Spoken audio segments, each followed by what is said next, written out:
give it that extra beat just for you. I thought we were going into a whole nother chorus, I decided to look at that. We're back to normal. a whole nother repertoire.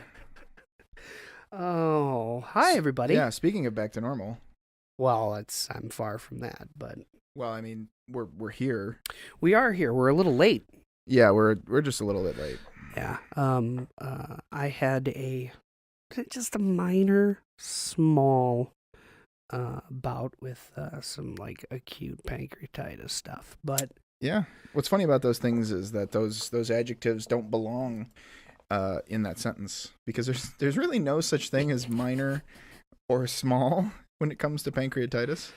yeah, it's a top 5 worst pains ever. Did you have black poop? Well, that's the thing, is that my poop was. Well, here, I'll tell you.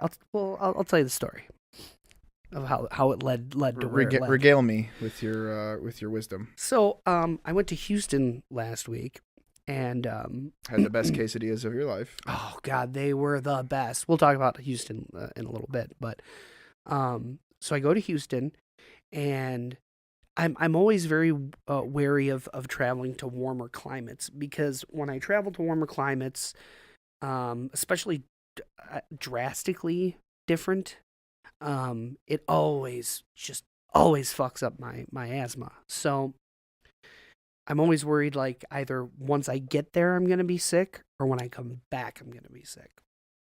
So this was the case of, I had the most wonderful Southwest experience ever. I love Southwest. And I got an earlier flight. I got a one-way flight because of the weather here in the city. And my plane that seats 180 people. You're talking about on the way back. Yes, on the way back. Got it.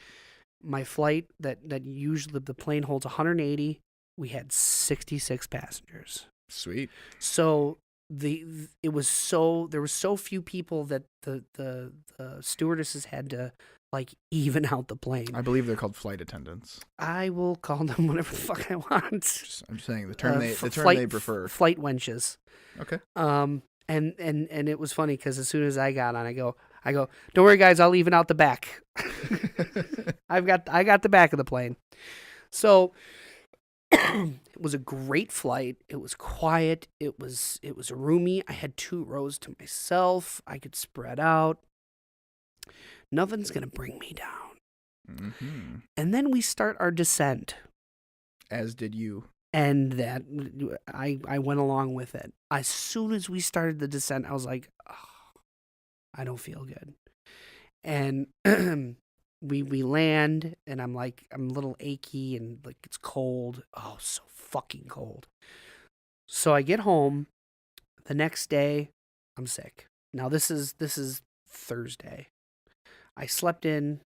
I woke up. I felt like garbage. Friday, I felt like garbage.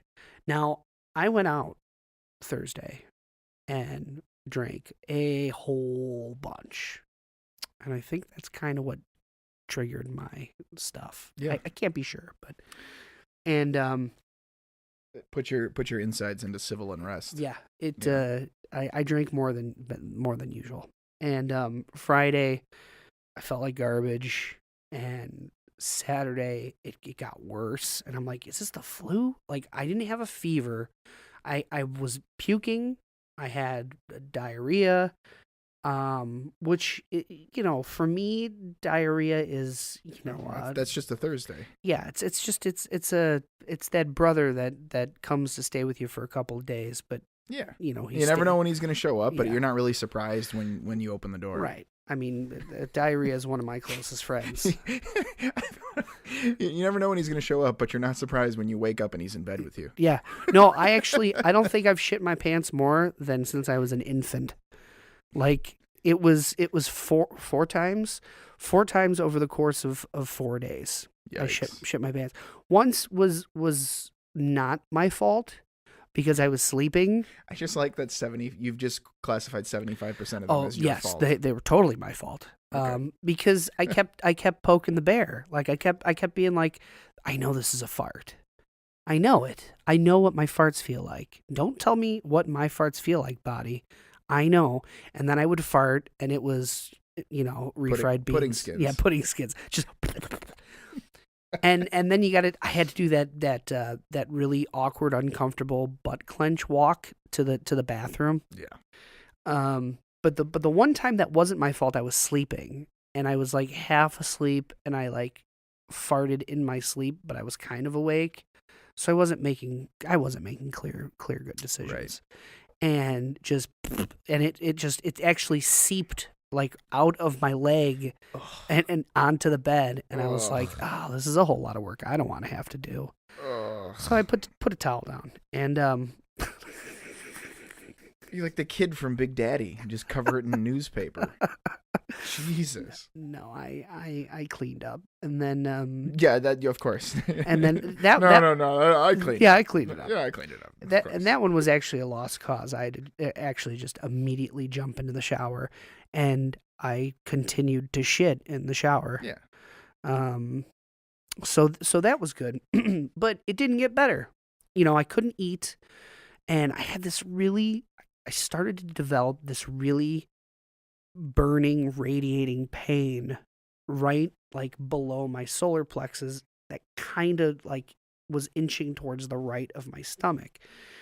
So I'm like, okay, so this is either just like being sore from throwing up and coughing, because I'm pretty sure on top of the diagnosed pancreatitis, I'm pretty sure I was sick that led into it. So it was layered, because I was coughing and sneezy and achy. So I think I got sick from the temperature change, and then it led into the acute pancreatitis. Yummy. So it didn't get better, and I felt really bad because I had the littlest Dazzle, and I couldn't do anything. Like, I was just in bed all weekend. He didn't fucking care. He played Fortnite the whole time. But you should have had him come up and change your diapers. Well, I kept telling him. I was like, get used to it. I was like, hey buddy, I was like, Daddy's in a bad spot, so I might need your assistance, for some things. But as soon as he went home, I went downstairs, and I was like, I told my Daddy Dazzle, and I was like, hey man, I gotta go. I gotta go to the hospital. And he was like, what's wrong? I was like, it's just something isn't right, and this is a new something I haven't dealt with before. If I didn't have the pain, I would have been fine, but the pain was what tipped me off. And then I went into the hospital, and they were pretty busy, as they usually are. And they took me right in, gave me blood tests and IV and fluids. And they're like, you're whatever. I don't lipase. I don't know how you pronounce it, but it's lipase. Your lipase levels are high, but they weren't like red alert high. Mm-hmm. They were high enough for them to say we're pretty sure this is pancreatitis, but like you're over 2 times the limit, borderline 3 times the limit, or 3 times the amount, the normal amount, the high threshold, right? So yeah. I'm in the high threshold, but and they were gonna keep me, but we were gonna get the blizzard, and they didn't have any beds. And I didn't feel like waiting in that little 5x5 room. So I was like, you know what? If the treatment is fasting and fluids, I think I can handle it. So I haven't eaten a piece of solid food in 3 days. Wait, Sunday, Monday, Tuesday. So going on almost 4 days. And I can feel the hunger, but at this point, your body's just conserving. Yeah, right now it's feeding on itself. This is the keto pancreatitis diet, is what I call it. I have lost.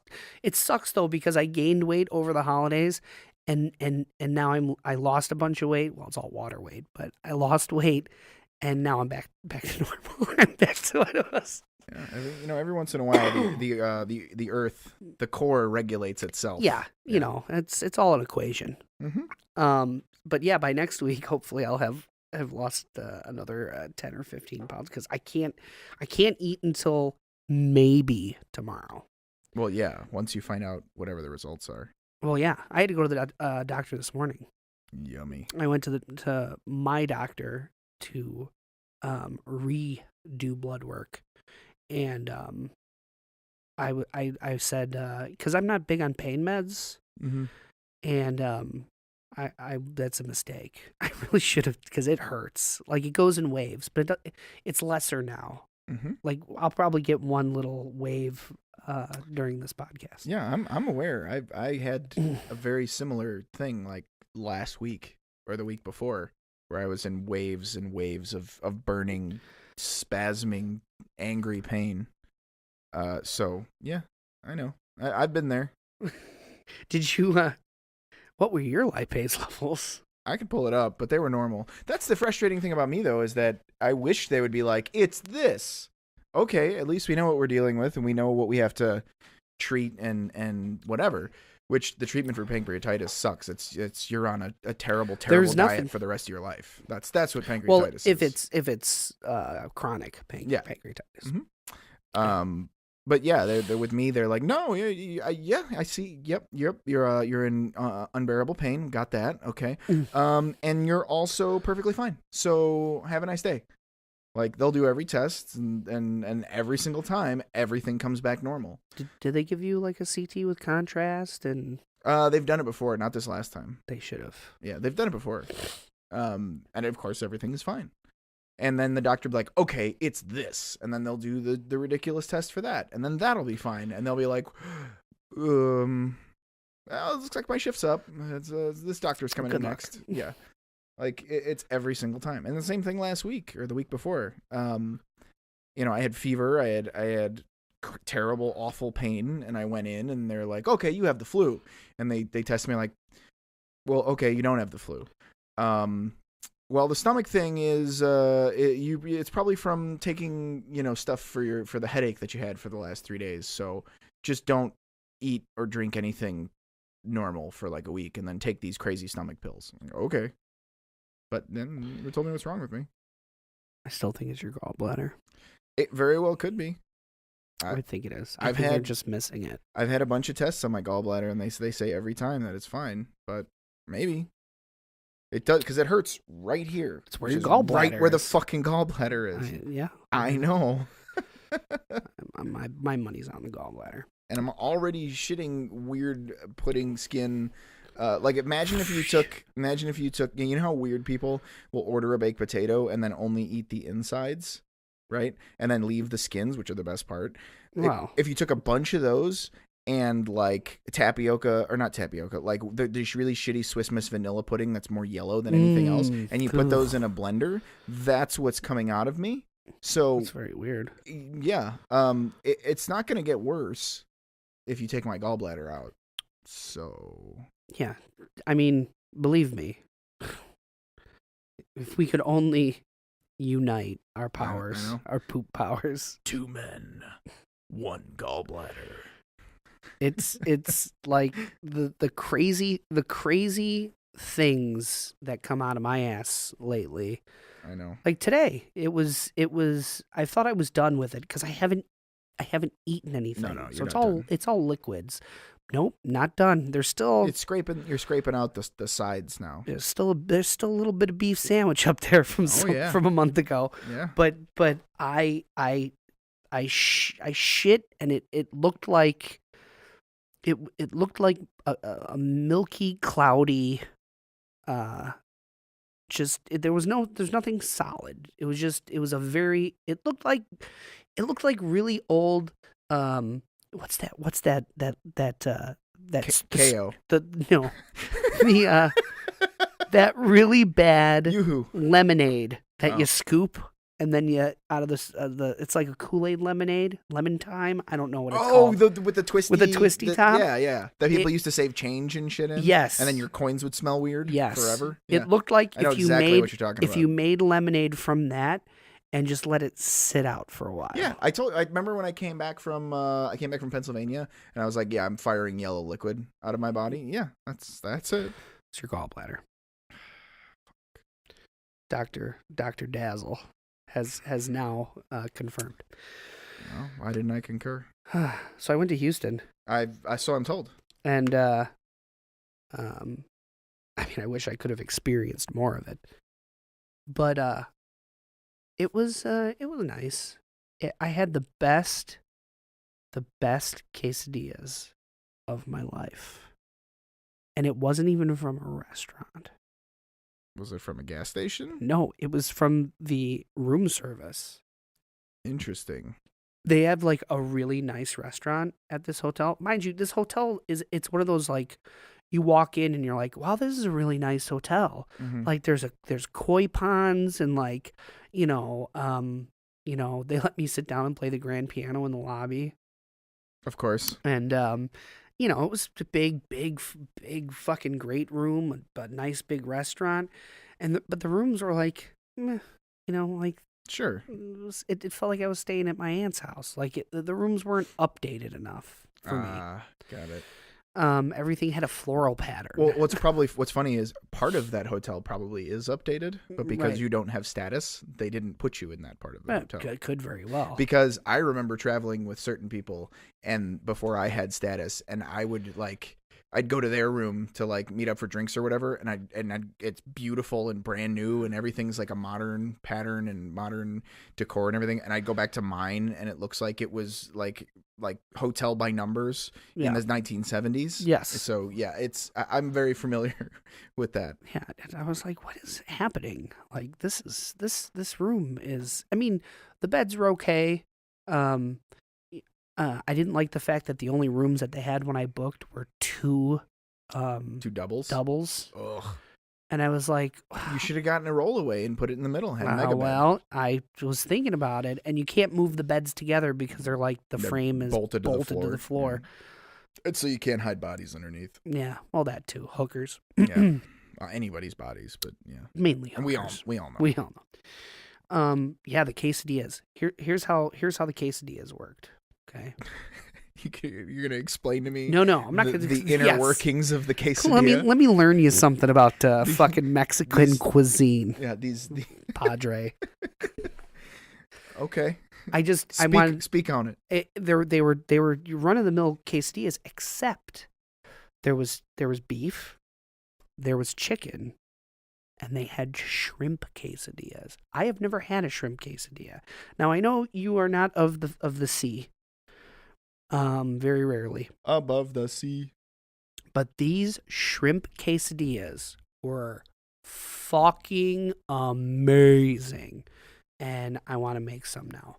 So that was kind of the what did it for me. They were quesadillas, but they were just done in such a way. They had that extra. Came from the Gulf, so they had that BP Exxon Valdez flavor to them. Yeah. Oh, so good. I told you, the only shrimp I've ever eaten in my life that I liked was in New Orleans. Yes. And again, has that BP zest. Yeah. Maybe you would have liked them then. Well, with the Gulf Gusher sauce. Yeah. Mm-hmm. So in the news,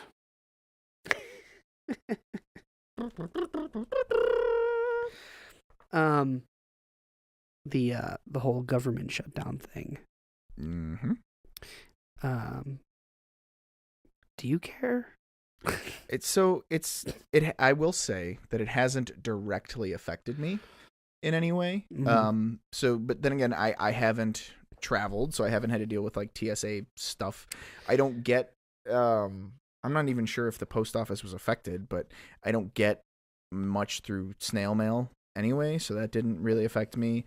I'm not on Social Security. Now, if it had lasted another month or so, or another like 3 weeks or so when I'm getting ready to file my tax return, which we can dovetail to in a minute, but and that was affected, then yes, I would have been annoyed and it would have affected me. So it's not that I wasn't annoyed by the whole thing, and I don't understand like the political gravitas of the situation, and understand the importance of having a funded and functioning government versus foolish temper tantrum. But it did not directly affect me. Yeah, the traveling did suck. Yeah. I will say that I agree with some things that you said, but the traveling definitely fucking sucked. I other than that, I don't really care. Yeah, like I said, it hasn't affected me much. But I guess that's a good thing. You know what I mean? Yeah.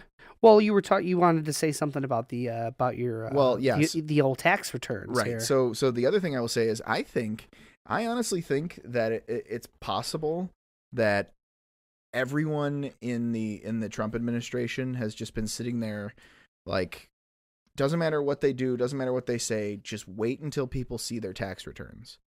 And then that's how they're going to try and reel people back in and inch that approval rating higher. And I would not be surprised if there isn't an article soon in the news about like people are noticing their tax returns, blah blah blah blah blah. Because I will tell you, actually, you and I have already spoken about this, but I will tell the 6 people who listen to this that once I piped my numbers into TurboTax with the new tax plan for this year, my return was 3 times what it was last year. Yep. 3 times. And I've spoken to other people, yourself, and then another person that we know, and same thing. Yep. So I was actually told, I mentioned this to somebody, and they're like, well, that's because you're rich. And I'm like, well, first of all, thank you. Yeah. I'm definitely, I would call myself aggressively middle class.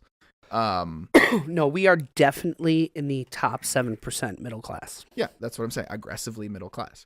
Oh, but that's the U.S. average. Right. We are a little higher in this area. Gotcha. We're a little above the median, but we're above the median household. Right. And that's accounting for 2, I think, or more working individuals. But I don't know how they do the statistics. But yes. Continue. Yeah. So what I'm wondering is, like, if that was the plan all along, like, just wait till people see their tax returns, and then maybe some people who are on the fence will maybe switch sides. So I've said it many times that as much as I hate Trump and this administration and their politics, I will say I don't hate having a 3x tax return. So that is how those two things dovetailed together. Ow. Well, I mean, let's turn that down. Yeah, I was delightfully surprised at my tax return. I claim 1. I think I claim 1. I don't remember. You probably don't. Oh, then I don't know. You probably don't, because you probably have more taxes withheld a check, and that your return is greater. Yeah, that makes sense. But even so, I didn't change any of that shit. Right. So. No. But what I'm saying is that you probably do that, and then you would get the maximum return possible anyways, plus the added additional. So I claim 1. So I have less taxes taken out, but then I don't get as much at the end of the year. Right. I just prefer it that way. I wonder how many people our age actually understand this shit. Jesus fuck, I hope all of them.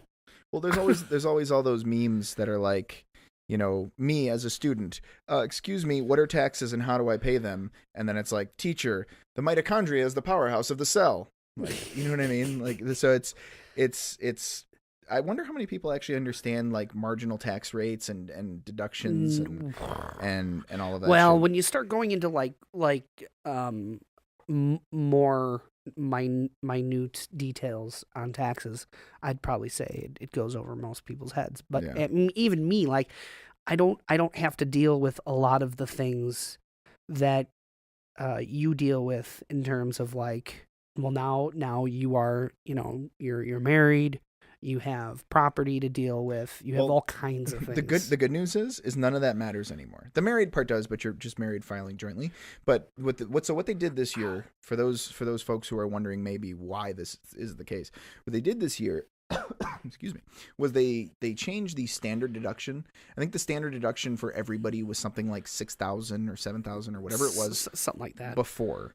And then what you would do, so last year when you file your taxes, you get like your standard deduction of 6 or 7,000 or whatever it is. But then you were allowed to itemize, like, okay, certain things are tax deductible. So your property insurance, like property taxes, those are deductible, and those I paid about $6,500 last year. God, Your this area is so it's bad. unbelievable. Unbelievable. Your mortgage interest is tax deductible, and I paid about $5,000 in mortgage interest. So right there, those two together, I'm at like 11 grand, meaning that I'm over the standard deduction. So I can deduct those two things from my income, and I don't have to pay taxes on that piece in the middle. And so that will increase my return. So what happened this year is they changed the standard deduction from like 6 or 7,000 to 24,000. So you can still deduct all those things, but unless all those itemized deductions add up to be more than 24,000, which mine don't, you're going to get the same amount. Like, it doesn't make a difference. So that's why something is is making a terrible sound. Please hold. Okay, we're back. Hi, everybody. Audio production at its finest. Yeah. Unplug it and plug it back in, baby. One of those their USB issues you hear so much about. So yeah, anyway, so the standard deduction went up this year, and that's why such a, the return is so much higher, is because you're effectively, imagine you were deducting $24,000 in property taxes last year. You know what I mean? That's effectively what's happening this year. So yeah.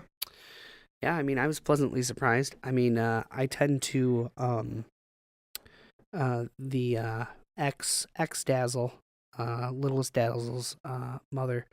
We trade off usually. Well, that's the plan. Yeah, that's how it usually should go. I claimed him last year. Damn. If only. If only, because this year, boy, it would have been really nice if I'd claimed him. But you know what? At the end of the day, the return was much higher than it usually is. So yep. I was happy. It's generally pretty close to my intake and my outtake is usually the same when it comes to taxes, which is the way I like to keep it.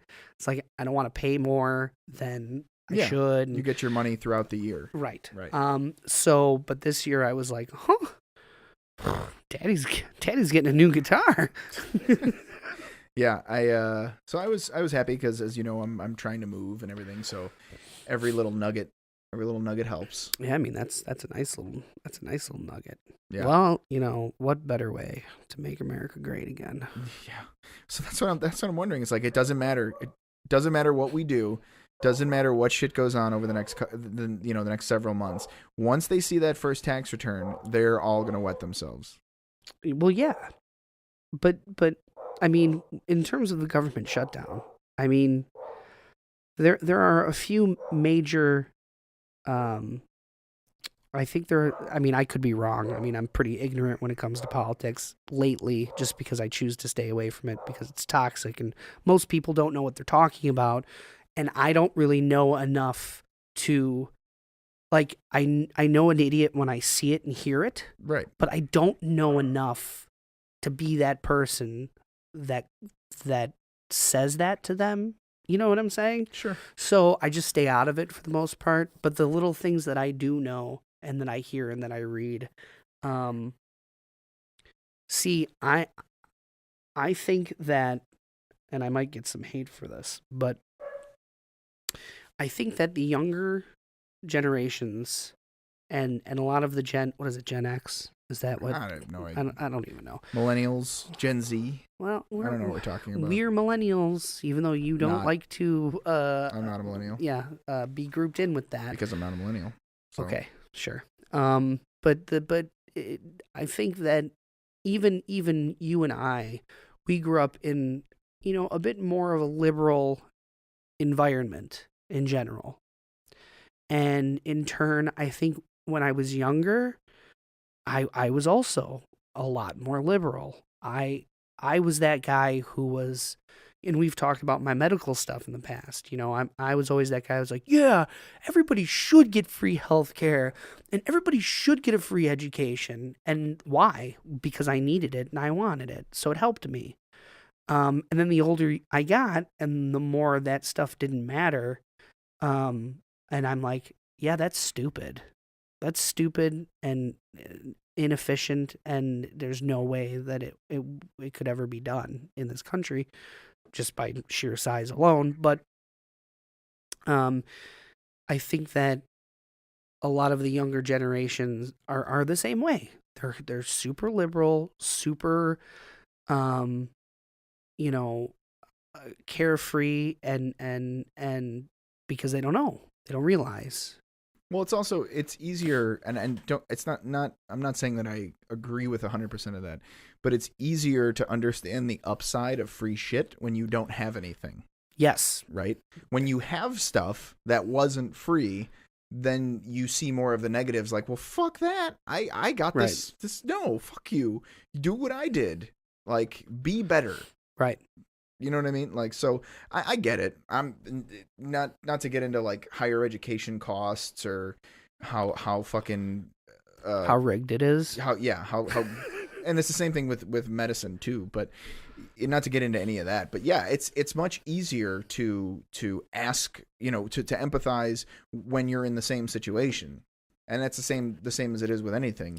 But like me, several years ago, so when the fight for 15 or whatever, and it's still going on, but when that was going on, I was like, my perspective on that is, should we have a higher minimum wage? Should the minimum wage increases stay in pace with inflation? Yes, that makes sense, right? If the minimum wage is hold on. Can I give counterpoints? Sure. As you say them, or do I have to wait until you're done? I don't care. All right. So what was your first point? Let's ask the moderator. Your first point was, should we raise minimum wage with inflation? I want to make sure that that's what you meant. Mm-hmm. And you didn't mean cost of living. Mm-hmm. Because they're different. Because there's no way you could raise minimum wage to combat inflation, because that's just going to add to inflation. I don't mean to combat inflation. I'm saying to increase on par with inflation. Yeah, but you could never do that, because if you raise everybody's minimum wage to 15, then everything else goes up. So I'm not talking about raising people's wage to 15. What I'm saying is, if the minimum wage in 1990 is $5, and at that point $5 equals $5. That's cost of living. Right. What I'm saying is, in 2000, if $5 is now the equivalent of $4 in 1990 money, it should be higher. Does that make sense? No. Okay. So because of inflation, money loses value over time. Sure. Right? So what I'm saying is if your goal is to pay this person $5 an hour, but you're effectively now paying them, instead of what $5 was worth when you instituted it, you're paying them what $4 was worth when you instituted it. Right. Right. So they should pace. They should increase linearly together in parallel. Cost of living. I'm saying inflation. It's not. We're going to agree to disagree, because that's never going to be the case. I would argue that cost of living increases in part because of inflation, but it does, but it's not equal. It's not like there's a set. The cost of living could still be more expensive than what it was 20 years ago. Mm-hmm. And that's fine, and that's expected. Inflation, if you want $5 to equal $5, I think that's what you're trying to say. Mm-hmm. If you raise the minimum wage, then inflation rises. You'll never catch it. It's not something you could catch up to. Yeah, I'm not saying that you should. And then it devalues all of our money. So I'm getting to the next point about, okay. About raising Continue. the minimum wage. The other problem I have with raising the minimum wage is it like overnight saying the minimum wage was, I don't even know what it is, what, $9 right now I in think Illinois? it's still $8.75, but I could be wrong. In Illinois? Let me Okay. look up. So let's say it's $9, right? Whatever. And tomorrow you wake up. Oh my God, $8.25. It's $8.25. So tomorrow you wake up and it's $15. My problem with that is that when I was working a minimum wage job, I was making minimum wage. I worked at McDonald's, I worked at Jewel, and I worked for a banquet hall, and I was making minimum wage. What I did after that is I learned a skill. Not saying that those jobs are you don't need skill to be good at them, but I learned a specific skill in, computers, IT, stuff like that. And I went and got a different job, and I got hired making $10. And actually minimum wage was $6 at the time. So I was making $6.25 or whatever. I got a job making $10.50. And then I progressed through that job. By the time I left, I was making $16 an hour. My problem is now the guys out there that did what I did right now, who are working right now at those $16 an hour jobs or $15 an hour, because they have a specific skill and they're plying their trade, what does that tell them when the next day someone else is making exactly what they're making without that same skill? When you have somebody who is entry level into the job marketplace and entry level at anything, minimum wage makes sense for that, right? Like McDonald's, you don't know anything about McDonald's or burgers or fries or any of that shit, right? You don't know any of that. They teach you all of that, and most of it's automated, and it's literally set it and forget it stuff working at McDonald's. And that's how it was at Jewel. Put this shit in this bag, carry it out if they want you to. Stuff like that where it's minimum wage. Now those same people in the span of one day are making not double but 40% more. Not maybe they should have been making that all along, but the problem is that it doesn't. Those other guys who are making $15 an hour because they had a skill, their wage doesn't go up 40% the next day. Correct. You've devalued the entire rest of the workforce. Yes. Now, here's my devil's advocate on the other side of that, because I agree with what you're saying. However, I also agree that in any job, in any country, or wherever you are, if you think that your value is more than what you're getting paid, you have a right to picket or speak your mind or strike or do whatever. So I think that's what they're doing. But that's what I'm saying, is that I think that minimum wage should go up? No, I don't. At least not to that extent. If we want to increase it at the rate it's been going, I mean, we haven't had a significant increase since, I think, 2009. I think was the last increase. That was, I think, from 4 something to 7 something within the rate of however many years. I can't remember. Now we're at 8.25, and that's realistically that's garbage money. But well, for us, yeah. I'm not saying that it shouldn't be raised. I just don't think it should be raised up to 15. But I don't have a problem with the number. I don't give a shit what the number is. I don't think it should be done overnight. You cannot do that, because you're inflating one side of the balloon, right? And you're deflating the other side. Well, I don't think they ever do it overnight. I know, but that's what they want. That's what they want. Well, they want tomorrow. Okay. I want $15 an hour for the same job I did today for $8.25. And my point is that they have a right to do it. They have a right to complain and say and speak their mind and picket and talk. More people should be doing that. It's so funny that there are so many issues in this country with so many things, and the one thing people really show up for and really get pissed off about and really, picket and talk to their governors and is wage, because it directly impacts people. Nobody's out there picketing for, veterans or the homeless or anything, because there's no fucking money in it. But anyway, I think people should have a right to say these things. and picket. I don't fault the workers.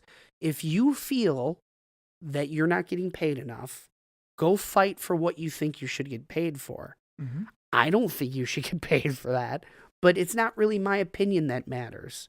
If you can convince somebody to pay you $15 an hour to work a fry later, fucking good for you.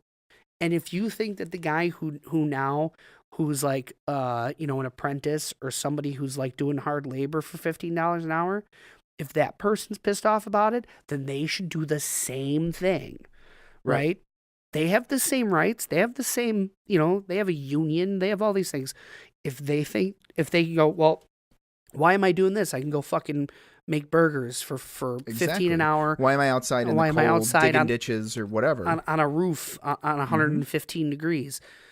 I get it. But they have the same right to do what these people are doing. Right. So that's the process. That's true. The only issue with that is that most of the time when you even begin things like that, like specifically with Walmart and things like that, you're fired immediately.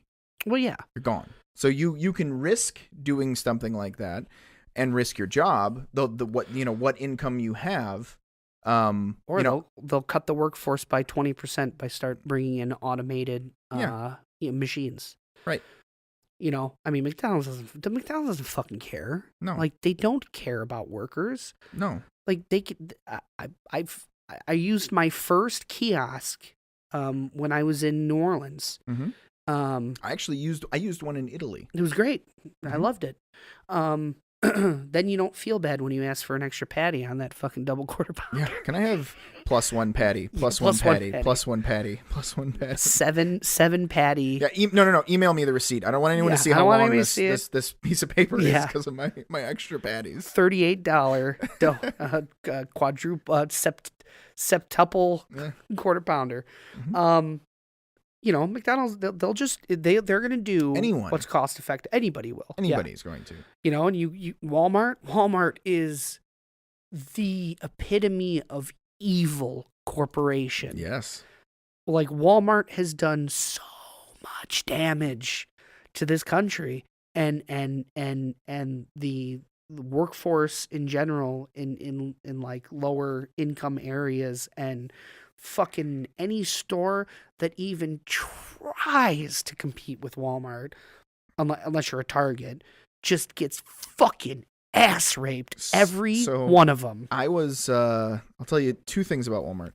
One, do you know that they actually will? So let's say they're in, they have a Walmart in town A, and town B is reasonably close, but it's not big enough necessarily for them to have a second Walmart there, but it's still cannibalizing some of their sales. So what Walmart will actually do is build a Walmart in that second town, watch everything go out of business, and then never open the Walmart. So now they've put everything out of business and effectively forced everyone to go to their original store that they already had. It costs them less money to build a store with no intentions of opening it than it does to just lose some of their sales to that other town. And the other thing about Walmart is, this is a statistic I was given when I worked for Best Buy. I was given a statistic that was Walmart could operate at a loss every year for the next 30 years and turn around and then turn a profit. And the power of that means that they could focus their energy. The only people I think that stand a chance against Walmart is Amazon.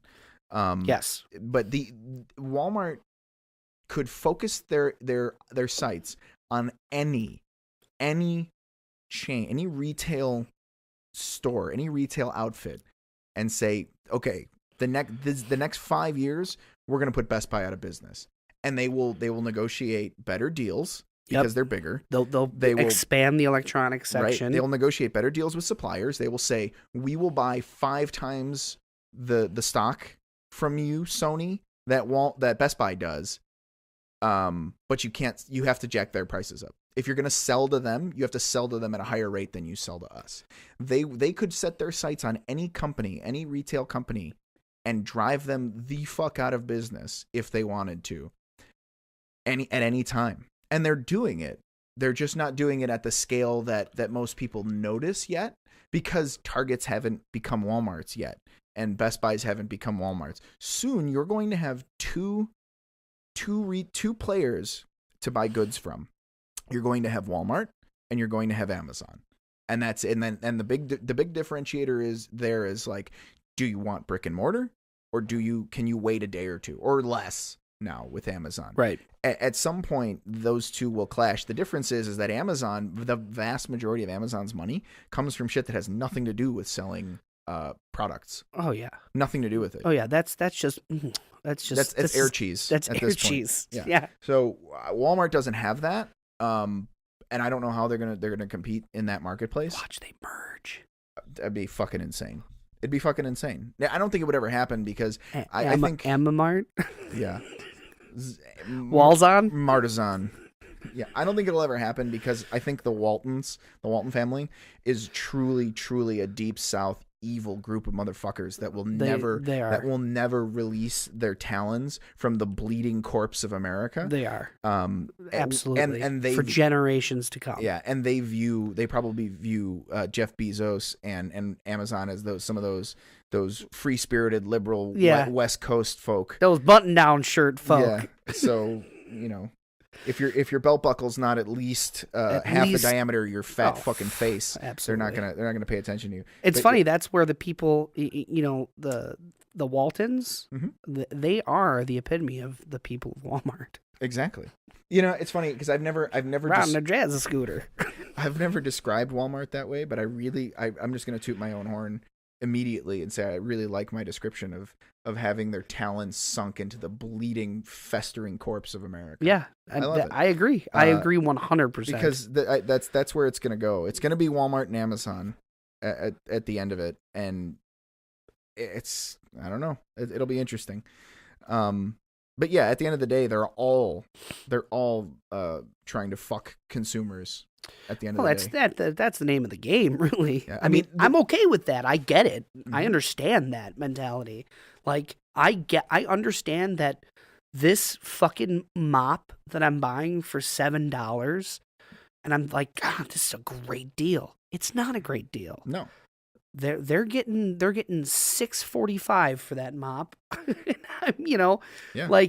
And slavery. Right. Slavery built it in China somewhere. Indonesia or something. The other thing about Walmart is we are effectively subsidizing Walmart's wages. Same thing with McDonald's and all the places that pay minimum wage. We're subsidizing it because they're getting away with not having to pay more money for their employees, because if they don't pay them more money, their employees qualify for food stamps and WIC and Link in Illinois, which is all shit that we're paying for. Oh, I know. So I think wages need to go up, where not only for those people's benefit, but if wages go up gradually, it will benefit them. It will benefit us because gradually the whole market will trend upwards. A little bit of redistribution of wealth would be nice. Fine. And if these people can get off of public fucking assistance, we don't have to pay for it. Yeah. The money I spend to live comes solely from my employer, right? That can't be said for people who are on minimum wage, who are getting government subsidized anything. And it's not that I'm against government subsidies either, but I'm for them for people who actually need them and aren't just working for an evil fucking corporation of billionaires that refuse to pay their people enough to not be on these. And in the meantime, we're subsidizing and we're making it possible because we pay our fucking taxes. Right. Papa John, that piece of shit, at one point said, Whoa, don't be. First of all, Papa John's is shitty pizza, and Papa John is a piece of shit. And it's not because he's a giant racist. I mean, he's a piece of shit for being a giant racist. Whoa. And he's an idiot for getting caught. Whoa. Hold on a second. You remember this, right? How he got caught? Borderline racist. I wouldn't call it borderline racist. Do you know what his exact quote was in that meeting? I'm going to pull it up. Let's pull it up. Because it wasn't. I believe he was caught making racial epithets.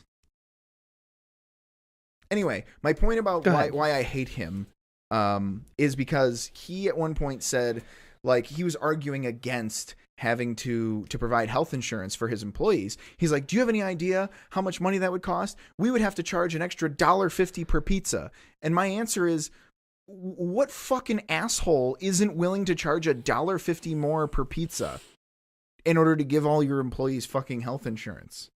What a gargantuan helmet-haired piece of shit. All right, so the Papa John. He used the N-word on a conference call. But it's the context of how he used it.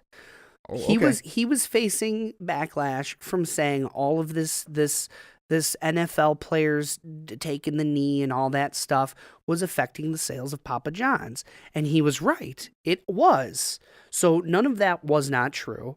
Then he went on to make a statement where he said, well, Colonel Sanders called black people niggers, and that was in quotes. You know, I don't normally use the word, but I'm using the quote. And he wasn't calling black people niggers. He was just saying, hey, man, the KFC's founder, you know, and they don't get shit on. Why am I getting shit on? Paula Deen did too, but she also got, you know. Yeah, well, Paula Deen said a racist joke. She did all kinds of shit. Yeah. So the point is that before you go around calling the man a racist, I'm not saying he's not a racist. I'm just saying that he lost the seat on his company he built. So what? He's already a fucking billionaire. No, Who I get it. Who gives a shit? I understand that, but I think that the softness of America took something that shouldn't have been taken. Yeah, yeah. What? I understand if it's, you have to take it within context, but at the same time, he's like doing this on an official company. Like at some point, you should know better. Hey, even if you're right. Agreed. You should fucking know Agreed. better. But sometimes when your fucking name's on the wall, you whip that dick out, you throw it on the table, you say, hey. and then you have to box your dick up and then he get escorted by security. Right, he put it in the box with the cactus and the picture of his kids, and his cup holder, and he took it to his 8-bedroom mansion. Right. But one of them. But yes, I agree with you. That has nothing to do with him. Sorry, continue. My original, but their pizza sucks. Yes, my original statement on him being a piece of shit had to do with the cost of providing his employees health insurance and how and why he refused to do so. Yeah. But rich people don't get rich by giving away money. This is some sort of benign concept to people. But this is also, the other side of that is not so much on the health insurance side, but as far as paying people a livable wage, is we're making them rich because we're paying their employees. We're putting food on their employees' tables because they figured out a way to make us do it. I know. And they don't have to. But don't get mad at some fucking CEO of a company who doesn't want to pay for health insurance. I get it. I understand. He doesn't want to do it. But in that context, no one would. Like, it's $1. It's $1. Charge it to the customers. That's the thing. It's the same thing with like restaurateurs who rely on tips to pay their employees. Tipping is fucking stupid. It has no place. Oh, I agree 100%. No place in our society. Stop leaving it up to people what this person should make. Believe me. Pay them a real number, a real wage. Yeah. Charge more for the food because we're paying the fucking cost anyway. At least good people are, because they realize it's a human being giving you stuff making $3 an hour. Okay. They didn't refill your fucking water glass, whatever. At the end of the day, like, they're not getting paid. They're making $3 an hour. If that. Or less. Yeah. Right? So, no. The restaurant should pay its fucking employees. And if we don't like, as customers, if we don't like something about the experience, don't go back to the fucking restaurant. Don't take it out on somebody who maybe has nothing to fucking do with it. It's such an arbitrary metric. You're not going to get any sort of rebuttal out of me on that one. I think tipping is stemmed from something far worse than people understand. Tipping is from, I actually watched, it was weird because today while people were painting my house, I was watching a show called Adam Ruins Everything, and he actually goes into tipping. And tipping is a post prohibition practice where before prohibition, tipping at a restaurant was considered a form of bribery, where you were paying for better service, and that wasn't fair to everybody. So like it wasn't a thing, and you weren't allowed to accept tips as a waiter or whatever. Bouncer. Right. So, but after World War, I'm sorry, not World War. After Prohibition ended, restaurants saw their profits tank because they weren't making all that money on booze anymore. So what they did was they said, okay, well, we're just going to pay all our waiters dog shit, and we're going to leave it up to the customer to make that up and to tip them. And that shit has been going on for almost 100 years now. And there's no reason for it. People are just finally, like, there are certain restaurants around the country that are just starting to actually pay their people a normal, regular living wage, like an actual salary, and not accept tips. There's a no tipping policy. They charge more for the food. I mean, it's relatively the same as what you'd pay if you were paying a tip anyway. And they pay their people a regular, normal wage. Like it makes sense. Nowhere else in the world is tipping. Nope. Most places tipping isn't accepted. Places where it is, it's not customary, but they'll take it.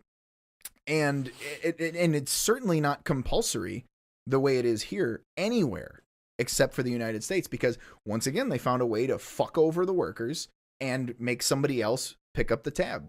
Literally. I think in terms of minimum wage and the fight for 15, I think tipping is a bigger issue than that. If we were to correct that, and because I could only tell you, I feel so bad. I work at the bar again, doing the DJing and the karaoke stuff, and I don't pay for my drinks when I'm working, and then I get a pretty hefty discount when I'm not working.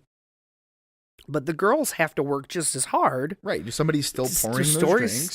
Still pouring. Scooping the ice, cleaning the glasses, whatever. So, I always do the math in my head and say, what would I have spent on this tab? Otherwise, that's what their tip is going to be. Because I know that at the end of the day, they're getting and it's not a very busy bar, they're getting $3-4 an hour. Now, I presume the owner is the actual owner. He is a very sweet and always takes care of the waiters and staff. So maybe he does do a little bit more, but I know at the end of the day, it can't be much.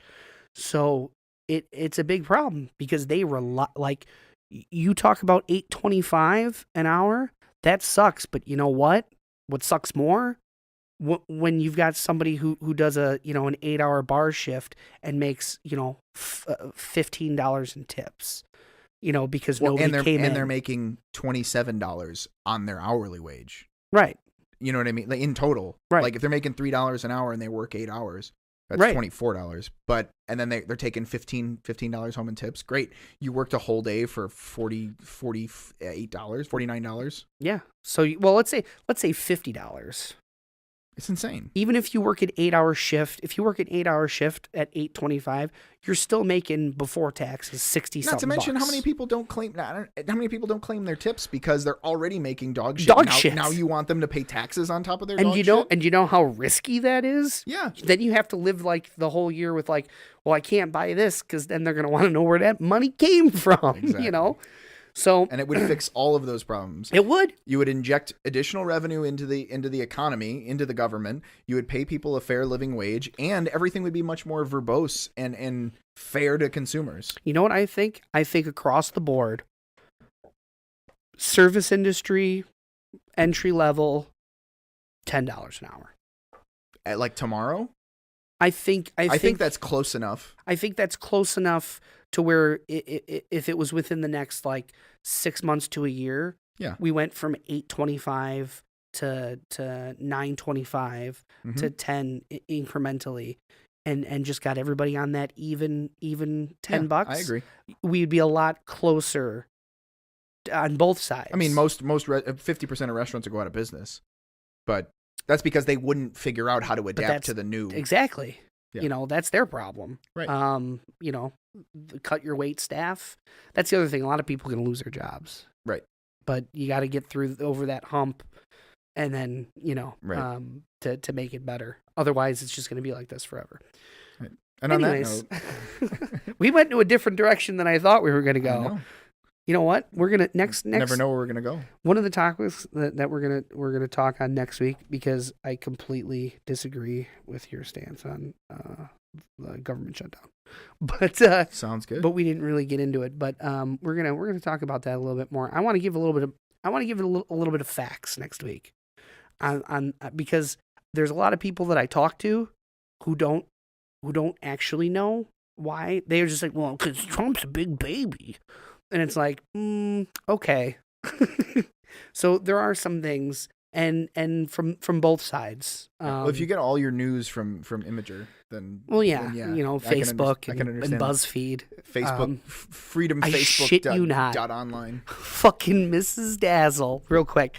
Miss Dazzle was like, "Did you hear about the collusion and the stuff came out?" And I was like, you mean that article from BuzzFeed that came out that everybody's touting as a news source that they stand behind? And I'm like, why do you continue to think and get your news from BuzzFeed articles on Facebook? Facebook is the devil. I'm this fucking.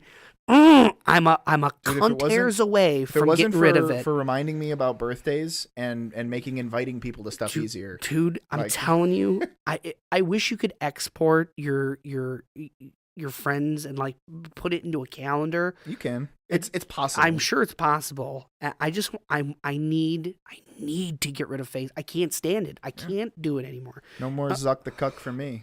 Oh my god, fucking this lizard leader. Okay, and on that note, go through the rigmarole. We are on YouTube. We are on Twitter at RAZZLDAZZL show. We are on iTunes. We are on Google Play. We are on Spotify. We are still on podparadise.com. Like, comment, subscribe. Send us unsolicited wiener pics. Ooh, whatever works. I'm fine with that. Well, I mean, I guess now it's solicited, so pretend I didn't say that. Oh, yep. The solicitation part, not the wiener pics part. Remember that part. Okay. Adios, folks. Okay, bye. Bye.